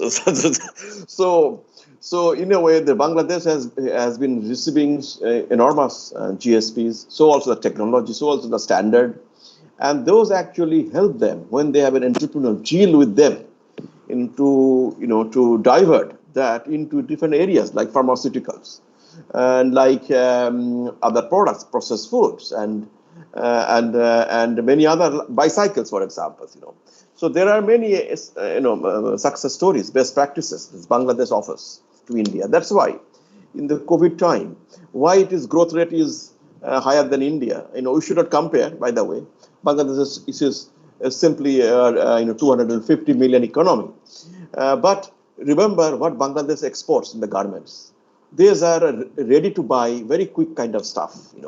Also, Bangladesh also produce for Marks and Spencer, Zara, Gucci, and etc. international brand. But bulk of their exports are very, very cost effective and for day-to-day use. And if you go to the Walmart, the Americans who are doing the fighting COVID at the frontier, they are PPE kits, they are all those things. The Bangladeshi garment manufacturers, they have provided, at very throwaway price. So also across the world.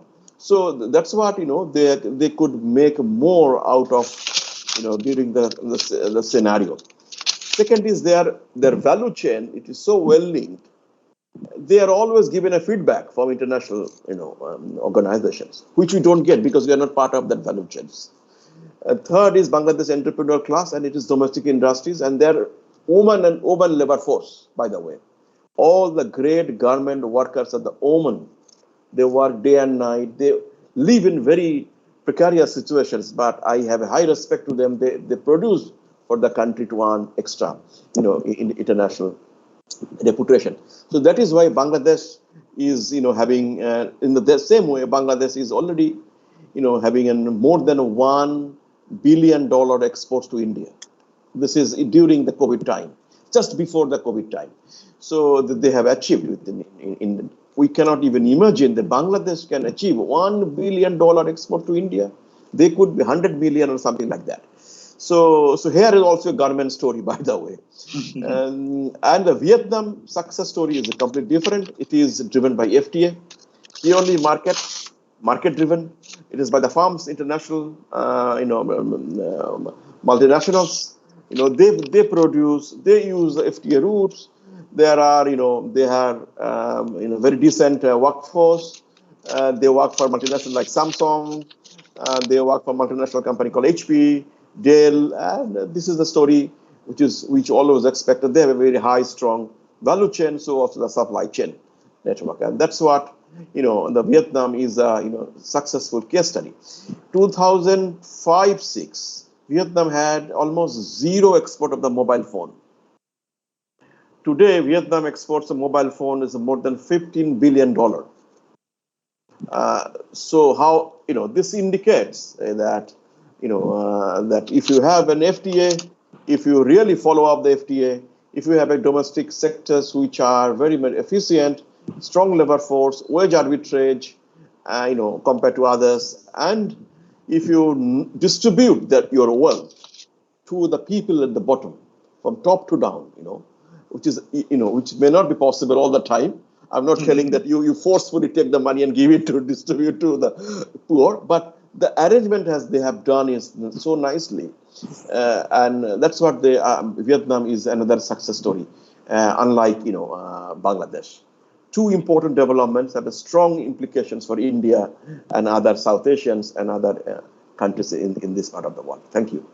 Thank you. Thank you. One last question to Professor Vijay Kumar. I think we have run totally out of time. I think broadly we have done justice to the question that was flowing in also on what I am holding, as just flagged off in between also that towards the end of those registrations, perhaps yesterday or so.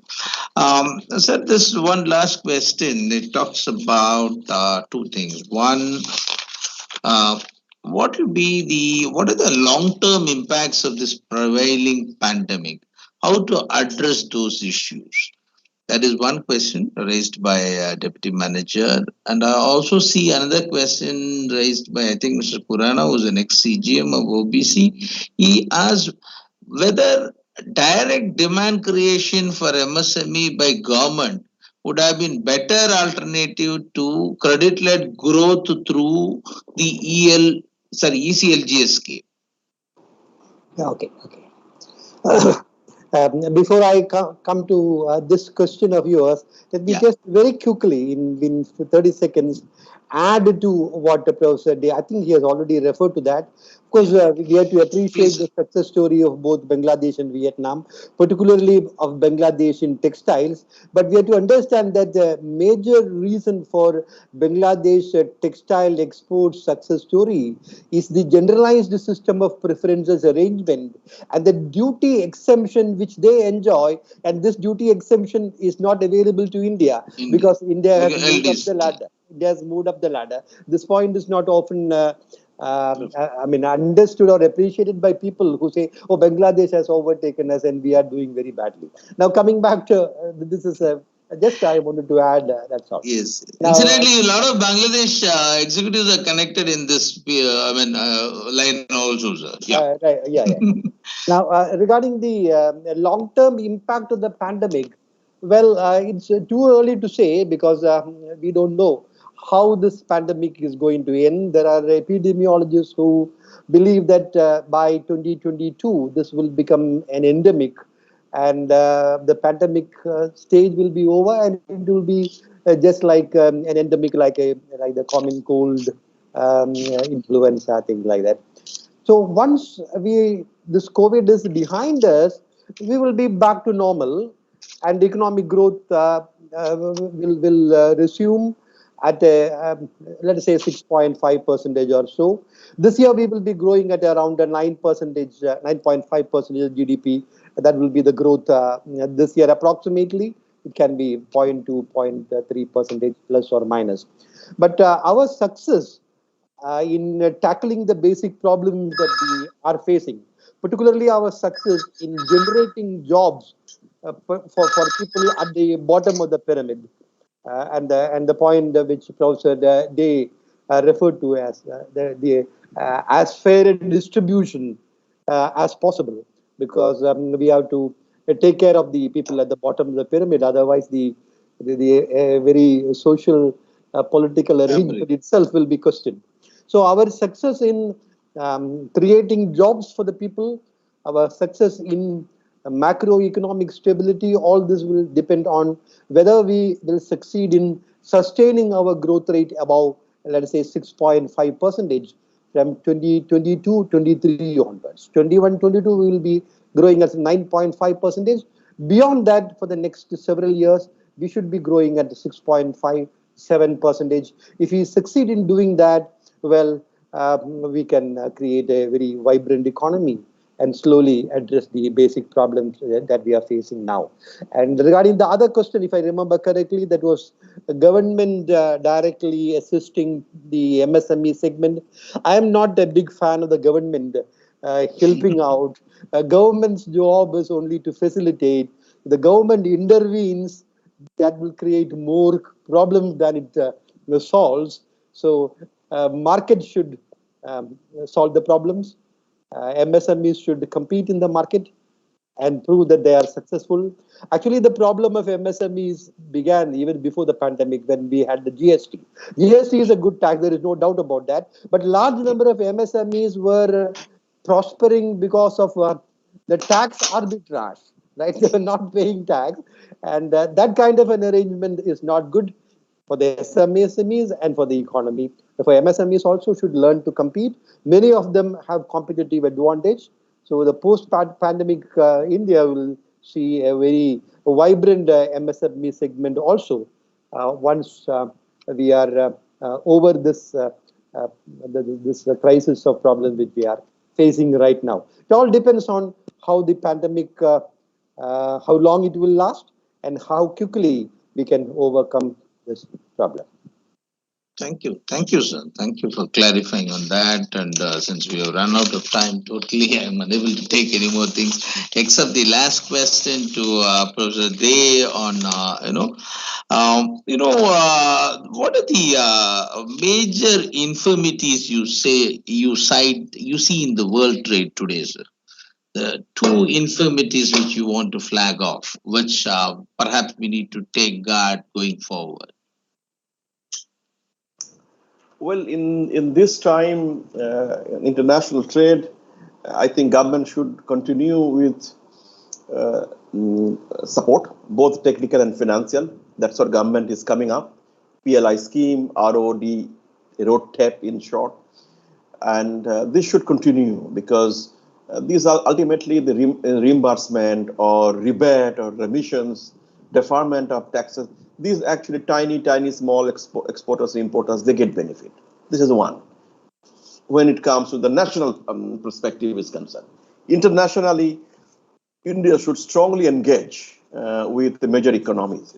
Both US as well as with China. Shying away from China and identifying China as enemy number one, this won't solve us because China is our major trade partners. And it is not simply true that from tomorrow you will close our border and will not import anything, right? In fact, China has given a scenario that Indian export to China has gone up. If you leave out the inflation part, the need part has also increased. Don't read much on this, but if the trend continues, that's good for us. So all in short, that we should not, shy away from China, engage with China more, but certainly do not compromise with country sovereignty, security, and all those things. China is also not doing that.